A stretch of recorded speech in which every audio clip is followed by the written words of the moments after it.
All right, guys. Let's get started now. Yeah, like I said, wanted to do an intro to building call. There's probably, I would say, just a handful of takeaways. Kind of the main things that I've learned while trying to build an agency. There was a point in time, kind of a background here. There's a point in time where, as some of you know, I do know how to generate internet leads online. It's not like I'm just buying the leads from a vendor and then, reselling them. I'm actually throwing up the ads and doing all that on my own.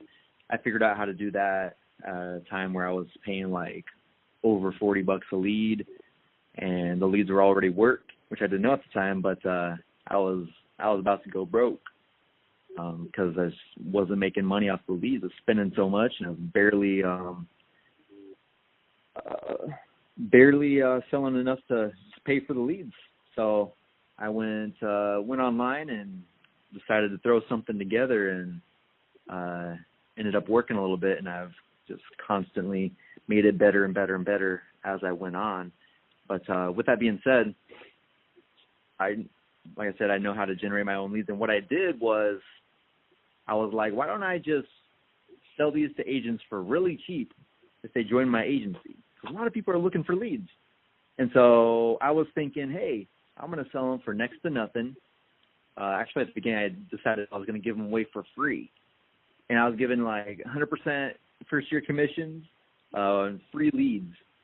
And it's funny because you would think that, I would just have like 200 people join my agency like in the first month. Like, that sounds awesome, right? But I did have a lot of people, but it just wasn't the quality of people. Spent a lot of time wasted. People that just weren't serious.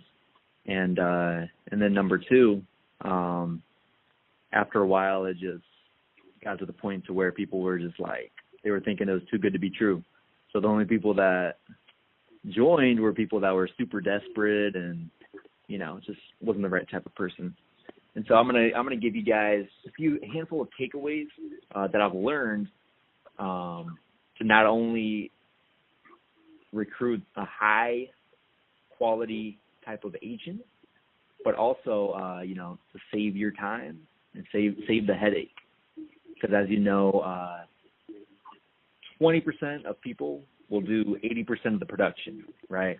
And so if there's a way that you can just cut out all the 80% of the time wasters and only recruit the 20% that are going to produce, you're just gonna have so much more time, to pour into those type of people. And make sure you hit mute. I hear some background noise there. So first takeaway is I started selling me instead of the opportunity. Okay. So in other words, I started selling the sizzle instead of the steak. I started selling the destination instead of the airplane, right? Anybody that's seen Wolf of Wall Street, the movie, you'll know that they have that classic, thing where he tells them to sell the pin to him, right? And they start kind of selling the features. They're like, oh, well, this is the best pen in the world, and the ink is blah, blah, blah, and it fits so comfortably in your hand, and it's the right color of ink, blah, blah, blah, blah, blah, blah, blah, right? And they start to focus on the features, right? But then what does he say? He's like, come on. And what happens is, I can't remember exactly who it was, but somebody started selling based upon the need, right? Because if there's no why, there's no buy. And he was like, write your name down on this piece of paper. He took the pen and he's like, write down your name. And he's like, I can't. He's like, oh, you can't write anything? No. Well, let me tell you. Obviously, as a business person, you need to write. You don't have a pen. I have a pen here. And he basically started selling based upon his need, right? Started selling the destination. And so basically what I was doing was, all right, we got high comp, we got these leads, we got this and this and this and this. And there's just like a whole list of things that I would just kind of rattle off, and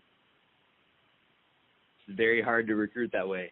And so what I did is I started selling the destination, okay? And what the background on that, how I got that revelation, believe it or not, I know a lot of you, some of you have come from this company. You'll know it's a company that rhymes with America, all right? A multi-level marketing life insurance company. And they opened up an office that was, I think it's like 1 or 2 blocks away from where I live. And I kind of noticed every time I go home, I have to drive past this office, and it's right on the corner.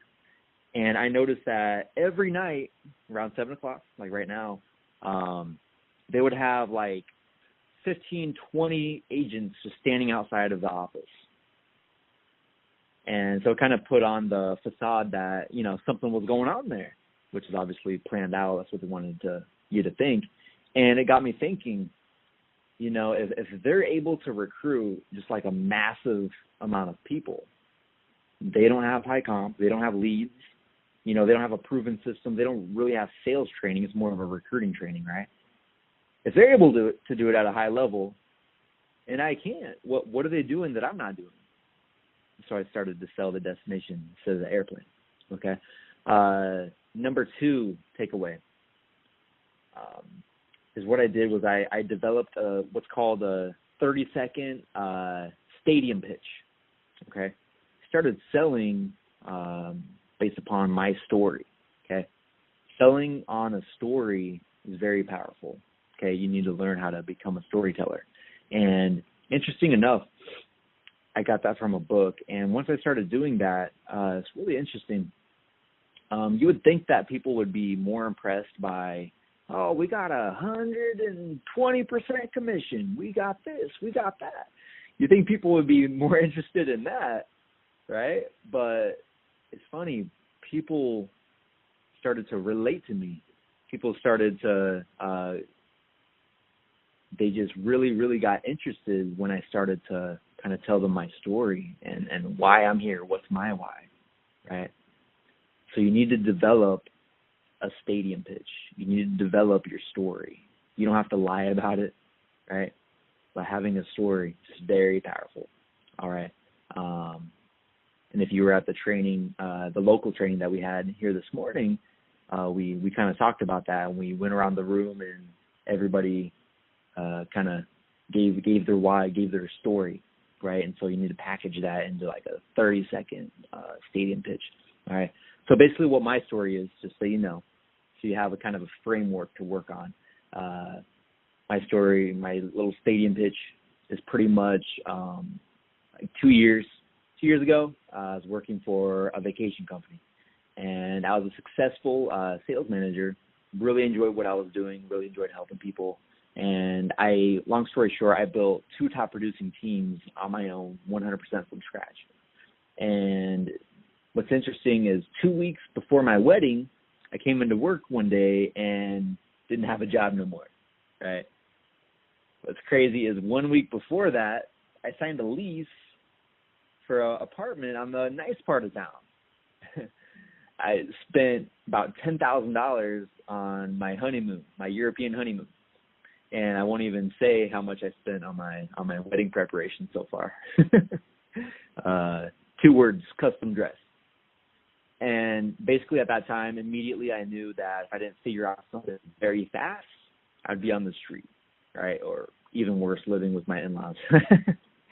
And just had to figure something out. I had to start making money. But at the same time, I just knew that I couldn't work for anyone but myself, right? So I got burned. The teams that I built together in 11 months while I was there, they did almost $1 million in gross sales in that 1 year. Okay, $1 million of profits for the company. And obviously there's costs of doing business, things like that, but gross, right? And guess what? I had nothing to show for it. Nothing. I didn't have a job no more. Guess what? All those salespeople were still producing, right? Still bringing in the profits. Actually, one of the people that I hired, she's actually to this day she's a sales manager now at a different location. She's doing really good. They're still making money off me. I got nothing to show for it, right? So I remembered when that I used to have a neighbor growing up, and his brother was a successful life insurance agent. So I decided to start looking towards that, and basically here I am today, right? There's my stadium pitch. Okay, very important. Number 3. This is really hard to tell people, because most agencies that are out there, let's be honest, they'll take anybody with a heartbeat. As long as you can fog a mirror, right? They'll bring you on. A lot of opportunities. They have, super low comp and then free leads, and they'll take anybody. And I guess that's good for some people, but like I said before, tried that out. Did not work for me. At all. And so the number 3 takeaway is I developed a no-nonsense policy while I was recruiting. Okay. I really did that to not waste any time. I was like so fed up with taking time away from my personal production to try to share this awesome opportunity that I have. And I was basically just getting nowhere. Right. And by doing that, it actually made me look like more of an authority, right? And I stopped wasting my time. And so basically within that, there's a couple of key takeaways. Never chase anybody, okay? When I had someone respond to an ad or whatever, I never ever called anybody back. If they leave me a voicemail initially, then I call them back and we talk and everything. And they're like, oh, well, call me back in 2 months. I'll be ready then. I tell them straight up, no, won't be able to call you in a couple months. Just don't like chasing. I need people that are serious, don't want to waste your time. I never try to convince anybody. Okay. Example, some agents you'll find they'll kind of bring up other opportunities while you're kind of answering their questions. Oh, well, this other company, they have free leads. Okay, and this is what I say every time. Like, well, that sounds great. And you know what? It sounds like you're pretty convinced on that opportunity. So if I were you, I would just go do that. It's like the reverse psychology. And some people will just be like, all right, bye. And then some people will be like, well, hold on. I want to see what's different about yours, right? And you'll kind of weed out the looky-loos, right? I never give anybody a break by trying to convince them by giving them like higher comp levels, letting them come on board without starting their own direct mail order. Never do that. Had a lot of agents, oh, well, hey, man, your internet leads, they're pretty good and they're pretty cheap. Why don't I just come on board, buy some of those? I'll produce in a couple weeks, and I'll have enough money to get on direct mail. I tried that out, and guess what? Nobody wanted to get trained. Everybody just wanted to go out there and just wing it. Less skin in the game that's out there that they're committing to, so less serious people that are going to be. And I came across this guy that was in Texas, and he had a team, and he's like, all I need is leads. That's all I need. We got training already. We're good salespeople, blah, blah, blah, blah, blah. We just need leads. And so I sold them my leads for really cheap, and they did end up producing an okay amount, but in order to get him on board, that's what I had to do. He wouldn't come on board unless like I gave him extra comp. So I ended up signing this guy up, and I put him like 5 points under me.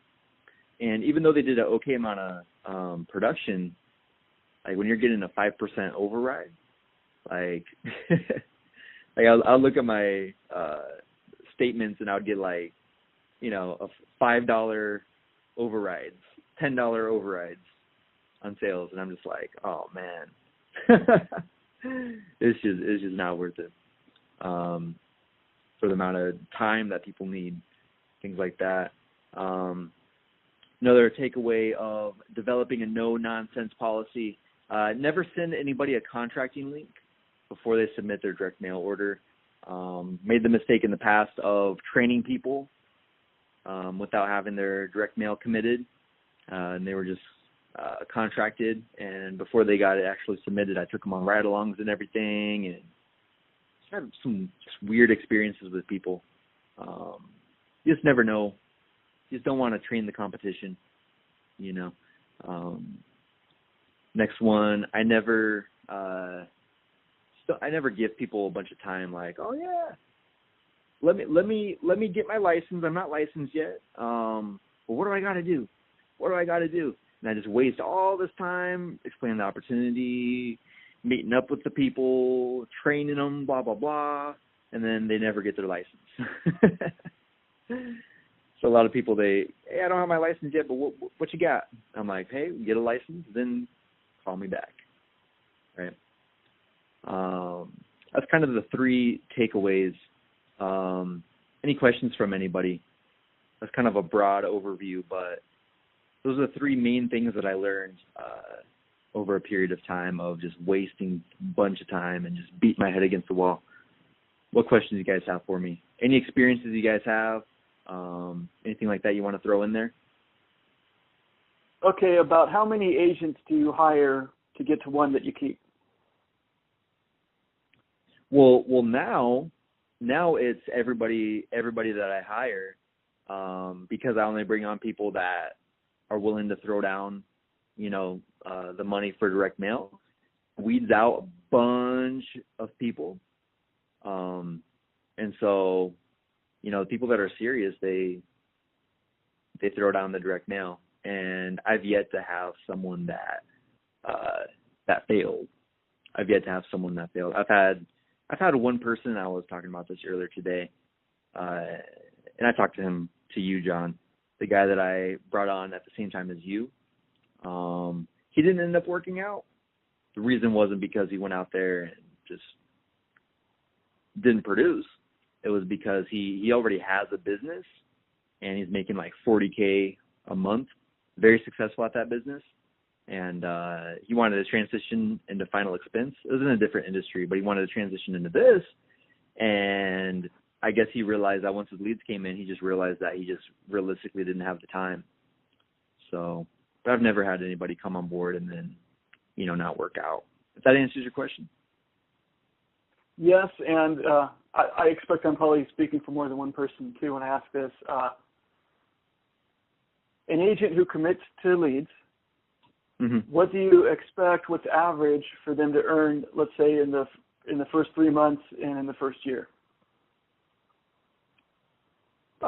Number one, it just depends on the amount of leads that they commit to on a weekly basis.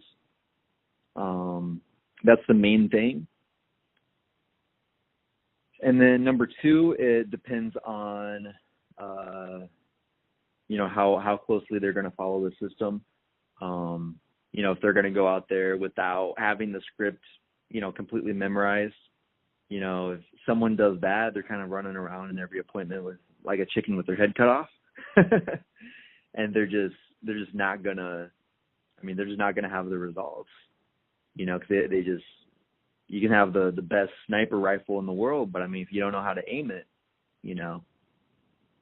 it's worthless, right? So there's that. But I would say really realistically, 1 in every 5 leads should be a sale. So I would say after expenses and everything, if an agent gets on 20 leads a week, they shouldn't have a problem making $100,000 on 20 leads if they follow the system down to a T. That's direct mail leads or your internet leads, or a combination? Direct mail. Mm-hmm. Direct mail leads. Yep. Okay, answers my question. The rest of you go ahead, attack.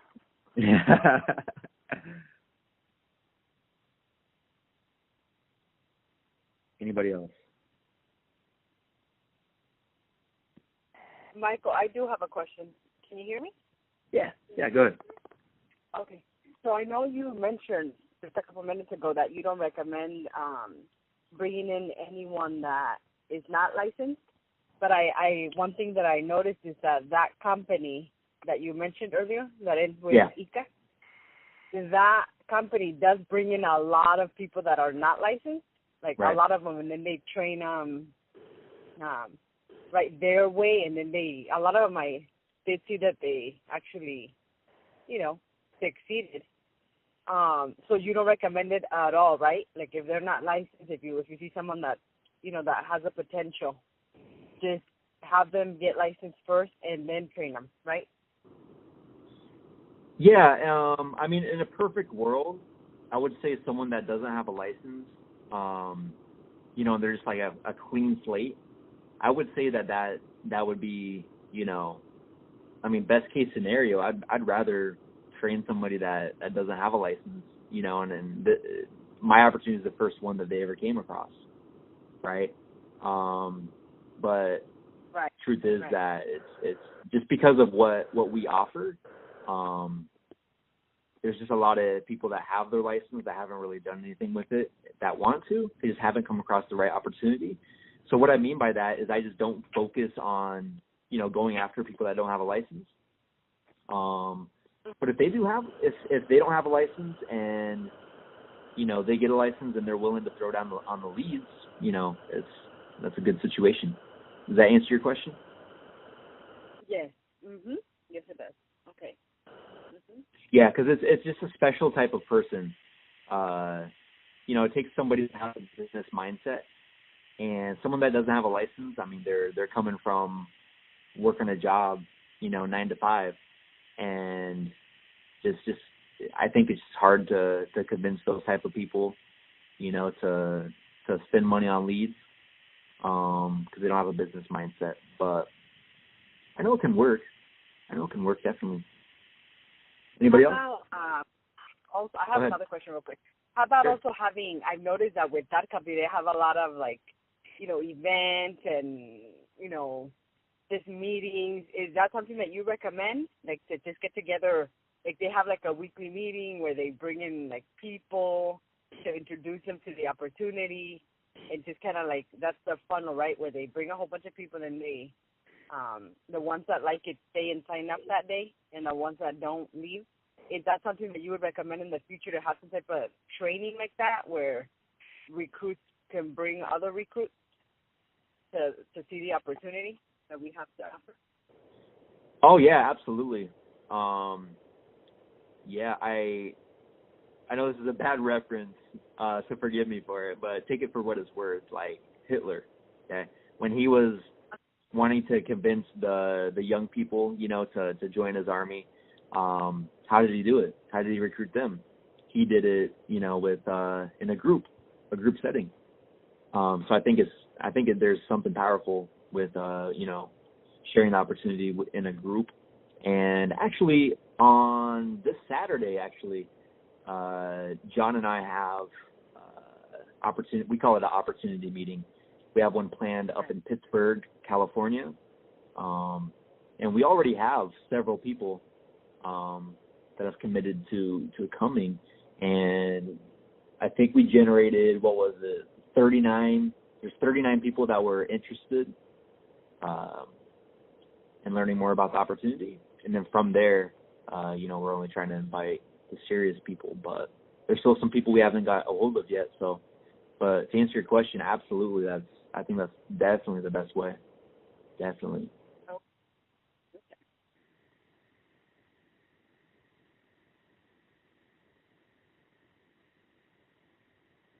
Anybody else?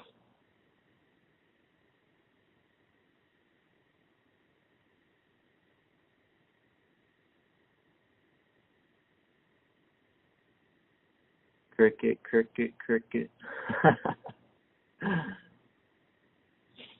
So,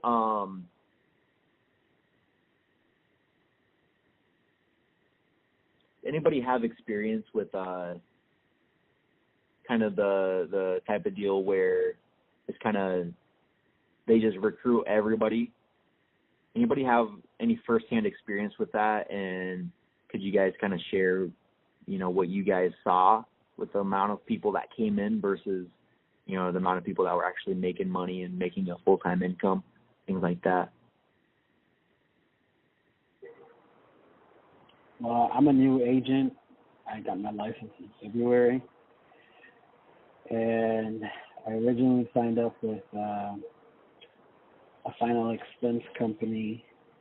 I don't know if I'm supposed to say the name or not, but anyway, they didn't have any agents in Portland, Oregon, and they were doing like a massive recruit here. At any rate, at that time I didn't know that when I signed up with them, and they were so busy recruiting that they couldn't even get me trained. They couldn't get my paperwork correct. All of the communication was so unorganized, and it was really crazy for me. Not only as a new agent, but I mean I come from the professional world in human resources, so like my mind was like, whoa, this is nuts.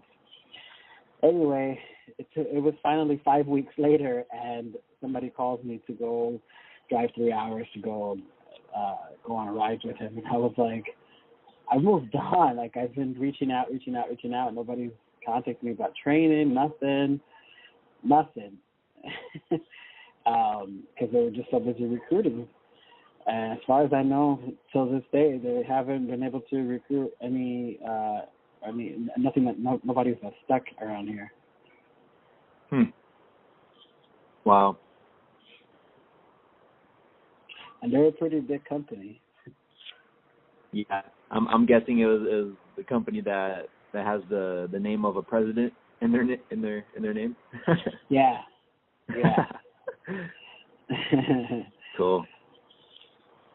Cool. Yeah, it's it's definitely interesting. And I mean you're a sharp guy. You were willing to throw down, on the lead program and everything like that. You've communicated very well, and you've been learning the scripts.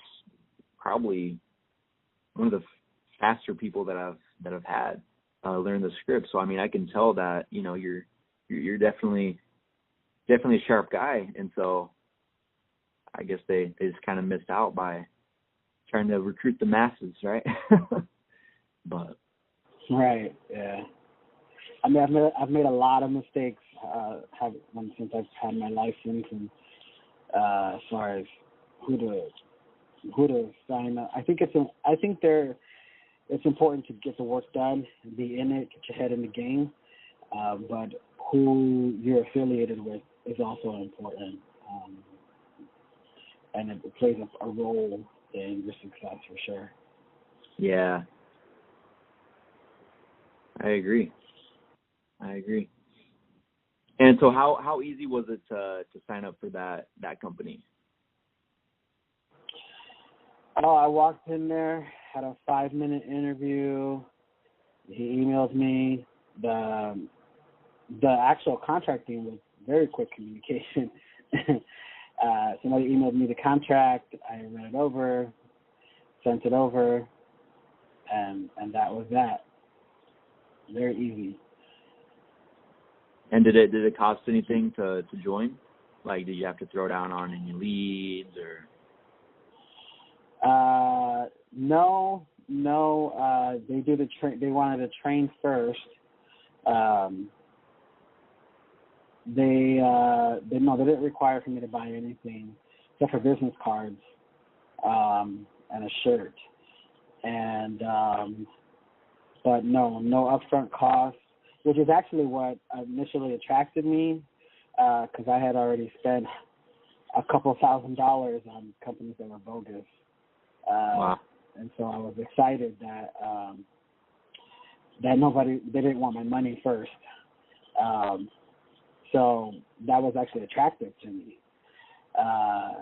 But then nothing ended up happening. Like, I mean, I communicate. And wasn't reciprocated. So, yeah, the leads are super expensive, too. I think the highest one was $52. What's that? The leads were really expensive also. The most expensive one was $52 at that time. Oh, okay. $52. Shoot. Yeah. But you just that was on the back end, right? Like you that was you through get their some, lead program. yeah. I didn't get as far as being able to order any because, again, it took like 5 weeks for somebody to actually call me about. Was there any kind of like commitment, like, hey, just so you know, like you gotta buy leads in the future? Was there anything like that, or was it like, oh, you don't have to buy leads, you can just write some friends and family, and you can just door knock, and what was it like? As far as I recall, there was no requirement to buy leads. There was a lot of rah-rah about it. But they also they cold door knock a lot, and there's like a whole presentation for that. And they do require cold door knocking. Really? Huh. Yeah. I remember that part. That's interesting. Well, we seem to be talking in code. So I used to work for a company that rhymed with World Financial Group. They didn't have you buy leads, but they did want you to recruit your friends and family. And they were very upfront about, you only expect 1 out of 100 people to make it, but that's okay. I mean, if you look at realtors, only 1 out of 100 of them make it. It's still a valid industry. And they just wanted you to recruit a lot of people.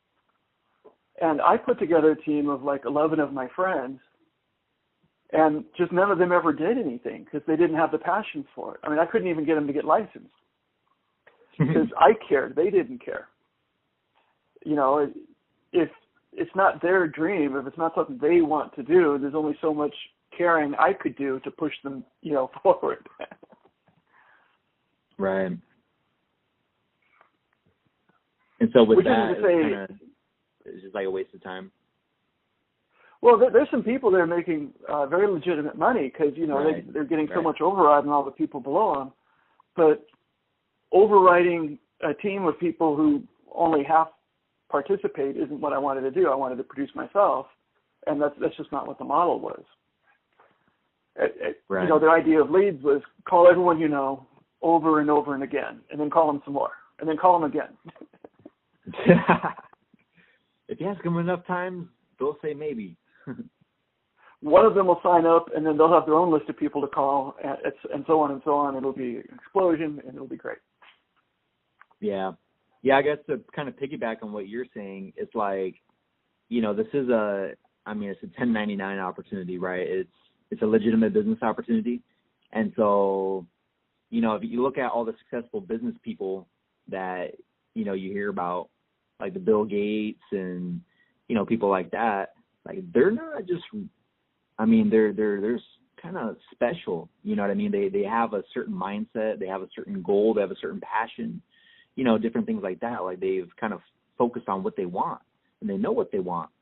And so with that being said, if you're trying to bring someone into your agency, basically what you're doing is you're trying to help out another business owner. And by helping another business owner, you help out your own income, right? But it's like, why would you want to bring on a bunch of people that don't have a business mindset? Why would you want to bring on a bunch of people that don't have the passion? Why would you want to bring on a bunch of people that don't have the goals, right? It's crazy. It's crazy. One thing Ben tells me, he tells me trying to recruit somebody that's broke, someone that just wants free leads and all that. It's like giving money to a broke person. It's like giving crack to a crack addict. It doesn't fix their position, right? If they're 40 years old and they don't have any money to jump on direct mail, they could have saved up $10 a month, for the last 20 years and saved up enough to get on direct mail. So it's just the type of person that they just have like a broke mindset. It's not the type of person that you want. Giving money to a broke person's not going to fix their problem. So, anybody else have any questions or comments or anything like that? I have another question, Michael. Go ahead. Have you gotten anyone that invested in the leads and did not get any appointments? What happens to someone like that? Let's say someone that you bring in and, you know, you say you're going to get at least one for every 5, but they don't end up getting anything. You know, is that something that has happened to you? No, that's never happened. You know, the leads are good. I mean, they're just not good enough to where you can just throw someone out there and they can make 100,000. Right. Okay. But they are good in a sense of, I mean, if someone went out there and really didn't know what they were doing, you know, there's enough laydowns in a stack of 20 leads that, I mean, they can at least make like 1 or 2 sales a week, you know, barely even knowing what to do. So I've never had anybody like not make a single sale. Okay. No.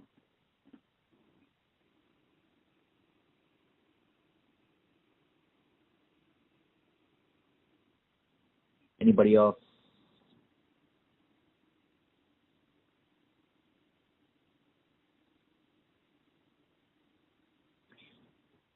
All right. So,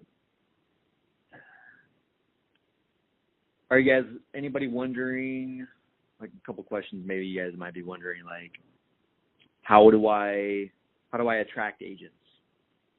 You know, kind of like with Final Expense, how do we get clients?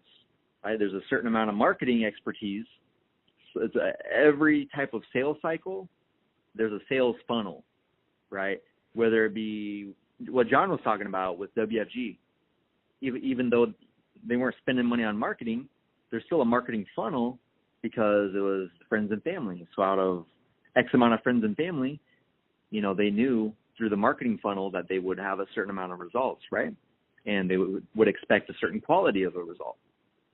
So are you guys wondering like how you can attract agents, things like that?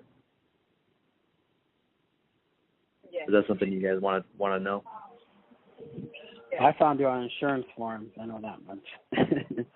Yeah. So there's. Well, I have a question about agents. Would you recommend that we're fully trained before we actually go out and recruit other agents? Like, for example, Yvonne and I? Well, it just depends on what you're, like, I mean, if you had, like, a friend that already has their license, you know, they're a sharp person, like, let's say you work with them in another opportunity and they're willing to invest in their business, someone like that you already know and everything, I don't think that would be too much of a distraction, because it would be more like, you know, they would go under you, but I would be training them and everything. You know what I mean? But Okay, yeah. Yeah, my problem is, you know, when agents are trying to learn the system and then they start throwing a bunch of money down the drain on ads, and, you know, they start cold calling a huge list and, you know, stuff like that. And they take a lot of their focus kind of off their production. And as a lot of you guys know, I talk about the first 90 days is just super crucial to long-term success. And so just taking the focus off that, you know, would hurt. But like I said, already having someone that you know and everything just right there wouldn't take your focus off. I wouldn't see anything kind of wrong with that, but it would have to be on a case-by-case basis. Does that make sense? Right, yeah, that makes sense. Yeah. And so with attracting agents, and I'll just kind of go over this really quickly. That'll be another call. But just to implant the seed a little bit, with attracting agents, I teach what I call the 90-10 rule. Okay. What that is you want to focus on whatever you're doing, whether it be trying to sell policies, if you're trying to get referrals, or if you're trying to build an agency, whatever area you're looking at, 90% of your time has to be spent on activities that are going to make you money tomorrow. Okay? And then it's very important that 10% of your time be spent on investing your time on things that's going to make you money in the future, whether it be a month from now, 90 days, a year from now, whatever. And so I have certain, not going into too much detail, but I have certain marketing funnels that I use to where I know I'm going to get the results instantly. I'm going to be able to see the results very quickly. And then there's other areas that don't cost any money. It's free. But with that, it's just like investing, like building an email list, different social media channels to where you can, I have a system I pay for that it automates different posts that I post on social media. And by doing that for a month, actually, I brought on, I think like the first month, it was like one serious agent, which I guess is not bad. But like I was saying, it's just 90% of your time on things that's going to get results now, 10% of your time that's going to be getting your results in the future. And it's interesting because the 10%, with the social media channels, I did that for like a month. And then the account that I had, I just got busy with production and training and stuff that I didn't, the posts ran out. Like I had to go in there and schedule more posts, and I didn't end up doing that. And even though I haven't rescheduled them, I'm still getting calls. Like probably every other day, I'll get a call from an agent interested in hearing about what I got to offer. So it's definitely things that, you know, on the back end, you know, get people every here and there. But does that make sense to you guys? Any final questions? So, kind of recap. Hope you guys took notes. So number one, sell the destination and not the airplane. Okay. What will your opportunity do for their life? How will that change their life? And what's your why? Number two, develop that stadium pitch, the 30-second stadium pitch. Learn how to tell it in a story, right? Number three, develop a no-nonsense policy, okay, while recruiting. We do have a pretty unique opportunity. It's a very good opportunity. And it's kind of like, you know, there's no supermodel out there that has to convince men to go on dates with them. You know what I mean? There's no sports car out there. Lamborghini, they don't spend any money on advertising. Why? Because they got such an amazing car that everybody comes to them, right? Develop that no-nonsense policy, okay? Don't chase people, don't convince, and know what you're looking for. So that's pretty much just going to sum up the call there. If you guys have any questions, you want to ask me a question off the line, no problem. Send me a text, call me, whatever you guys would like to do. And hope this was just kind of a little teaser to kind of get the